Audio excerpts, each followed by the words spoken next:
विठ्ठल जय हरी विठ्ठल जय जय विठ्ठल पांडुरंग विठ्ठल विठ्ठल। संत सोपान काकांची पालखी मजल दर मजल करत पंढरपूरच्या दिशेने वाटचाल करते। संत सोपान काकांच्या पालखीचं सोलापूरच्या वाखरीमध्ये रिंगण पार पडलं। यावेळी रिंगण सोहळा बघण्यासाठी पंचक्रोशीतल्या नागरिकांची मोठी गर्दी होती। टाळ मृदुंगाच्या गजरात संपूर्ण परिसर विठूमय झालेला दिसला। आढावा घेतलाय सुजित काळंगे यांनी।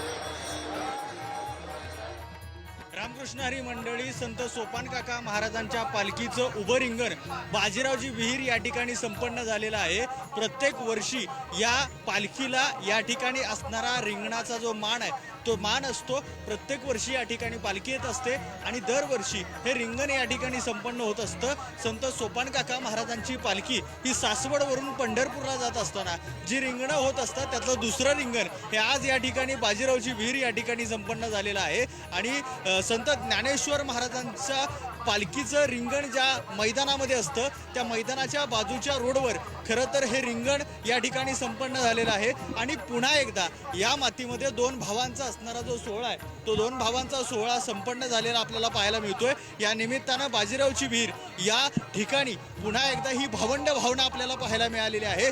संत सोपान काका महाराज पालखी रथ इथं थांबला, त्याचबरोबर दोन्ही बाजूनी दोन रांगा झाल्या आणि मग जे दोन अश्व आहेत ते दोन अश्व धावले। त्या दोन अश्वांच्या पायाखालची माती स्वतःच्या कपाळाला लावण्यासाठी या ठिकाणी वारकरी उपस्थित होते। ते वारकरी आसुसलेले होते आणि त्या वारकऱ्यांच्या माध्यमातून खरं तर हा रिंगण सोहळा या ठिकाणी संपन्न झाला। या सगळ्या सोहळ्यामध्ये हे दुसरं रिंगण अतिशय महत्त्वाचं मानलं जातं। या रिंगणामध्ये दोन अश्व धावत असतात आणि असंख्य माणसं त्या अश्वांच्या पायाखालची माती कपाळाला लावण्यासाठी त्या ठिकाणी एकत्र होत असतात। त्यामुळं या रिंगणाला अत्यंत महत्त्व आहे। हे रिंगण या निमित्तानं या ठिकाणी संपन्न झालेलं आहे। कॅमेरामॅन सुरेश सावंतसह सुजित काळंगे, पुढारी न्यूज, बाजीरावची विहीर।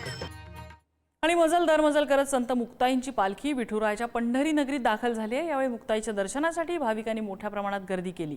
मुक्ताईंच्या पालखी समोर कीर्तन भजनाचे कार्यक्रमही होत आहेत। मुक्ताईंच्या पालखी स्थळावरून माहिती देत आहेत सुजित काळंगे।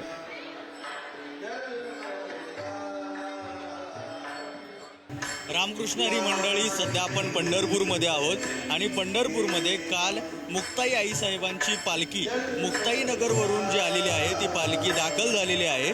आणि आता या ठिकाणी मुक्ताई मठामध्ये मुक्ताई आईसाहेबांच्या ज्या पादुका आहेत त्या पादुका ठेवण्यात आलेल्या आहेत आणि त्या पादुकांचं दर्शन घेण्यासाठी या ठिकाणी प्रचंड मोठा वारकरी वर्ग आहे। तो वारकरी वर्ग रांगा लावत आहे। अगदी सकाळपासून पहाटे 5 वाजल्यापासून या ठिकाणी या रांगा सुरू झालेल्या आहेत। लोक दर्शनासाठी येत आहेत। ज्ञानोबारायांची बहीण मुक्ताई आईसाहेब यांच्या दर्शनासाठी हा वारकरी इथं प्रत्येक वर्षी येत असतो। प्रत्येक वर्षी जेव्हा पालखी पोहोचते त्या पालखीच्या दुसऱ्या दिवशी या ठिकाणी कीर्तन होत असतं। ते कीर्तन सध्या या निमित्ताने या ठिकाणी सुरू आहे आणि अशा वेळी हे जे सगळे वारकरी आहेत ते सगळे वारकरी दर्शनासाठी येत असतात। ही पालखी आहे ती पालखी पुढले अगदी 2 दिवस या ठिकाणी असते आणि मग त्यानंतर वाखरीमध्ये ज्यावेळी सगळे संत एकत्र येत असतात त्यावेळी त्या सगळ्या संतांना भेटायला मुक्ताई आईसाहेबांची पालखी जात असते। कीर्तनाचा जो आनंद आहे तो आनंद सगळ्या वारकऱ्यांमध्ये दिसत असतो। मुक्ताई नगरवरून आलेली ही जी सगळी मंडळ आहे ती प्रचंड मोठ्या प्रमाणामध्ये उपस्थित असते।